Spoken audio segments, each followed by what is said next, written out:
আমরা বাংলাদেশিরা এমন একটা জাতি, আমরা সুযোগ বুঝে ভালো ব্যবসা করতে পারি এবং সুযোগ বুঝে ভালো সিন্ডিকেট করে ভালো ব্যবসা করতে পারি।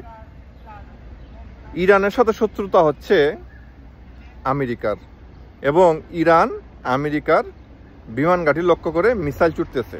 সেখানে কিছু অতি উৎসাহী মানুষ এবং আমি দেখতেছি যে কিছু প্রবাসী ভাইয়েরাও কিন্তু ভিডিও করে বিভিন্ন ধরনের কথাবার্তা লিখতেছেন যে কাতারকে উড়িয়ে দিবে, কাতার খুব খুব বিপদে আছি। কিন্তু ইরান তো আর কাতারের সাধারণ মানুষ বা বাংলাদেশে প্রবাসী যারা আছেন তাদের উপরে আক্রমণ করতেছে না।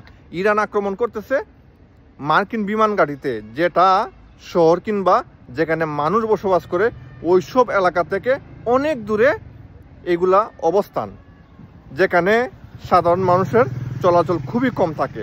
আর সেইখানে কিছু ব্যবসায়ী এবং কিছু অতি উৎসাহী মানুষ এইগুলাকে ছড়াই দিতেছে যে কাতার উড়াই দিতেছে ইরান, বা প্রবাসীরা খুব বিপদে আছে। তবে হ্যাঁ, সতর্ক থাকা ভালো, যেসব এলাকায় মার্কিন বিমান ঘাঁটি আছে বা মার্কিন সেনাদের অবস্থান আছে ওইসব এলাকা আপনারা চাইলে এড়িয়ে চলতে পারেন, কারণ ইরান কিন্তু ওইসব এলাকা লক্ষ্য করে কিন্তু মিসাইল ছুটতেছে।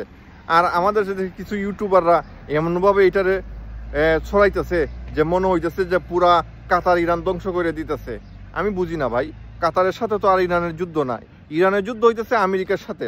তাই বলবো ভাই, গুজব ছড়াইবেন না।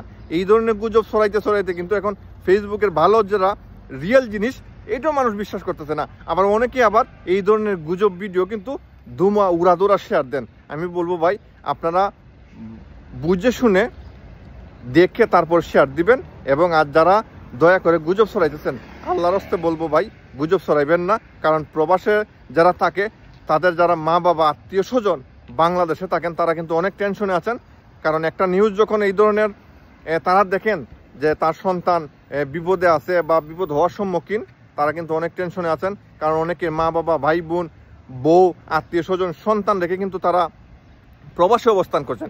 এখন আপনি যদি আপনার ভিউর জন্য আপনি এই ধরনের গুজব ছড়িয়ে মানুষের মধ্যে আতঙ্ক সৃষ্টি করেন বা টেনশন তৈরি করে দেন, এটাতে আসলে ভাই হয়তো আপনি কয়টা টাকা ইনকাম করতে পারবেন, কিন্তু যে কাজটা করতেছেন এটা আসলে যুক্তিসঙ্গত কাজ না বা ভালো কাজ না। তাই বলবো আপনারা দয়া করে গুজব ছড়াবেন না, অবশ্যই সতর্ক থাকবেন। এবং আমি বলবো যারা কাতার প্রবাসী ভাই বোনেরা আছেন, অবশ্যই আপনারা যেসব এলাকায় মার্কিন ঘাঁটি রয়েছে, মার্কিন বিমান বা নৌবহর রয়েছে, সেই সব এলাকা আপনারা এড়িয়ে চলার চেষ্টা করুন। যেহেতু ইরান মিসাইল ছুটতেছে, আবার কখন ছুড়ে তার কোনো গ্যারান্টি নাই। তাই বলবো গুজব না ছড়িয়ে যেটা সত্য সেইটা আপনারা দেওয়ার চেষ্টা করেন। আর একটা জিনিস বলবো যে বাংলাদেশের এমনও কিছু মানুষ আছে, যদি শুনে যে আগামীকালকে কিয়ামত, তারা কাপড়ের দামটা পর্যন্ত বাড়িয়ে দিবে। এই হচ্ছে আমাদের স্বভাব ভাই। এখান থেকে যদি আমরা বেরিয়ে না আসতে পারি তাইলে কিন্তু ভাই আমাদের আগানো সম্ভব না। ভালো থাকবেন, ধন্যবাদ।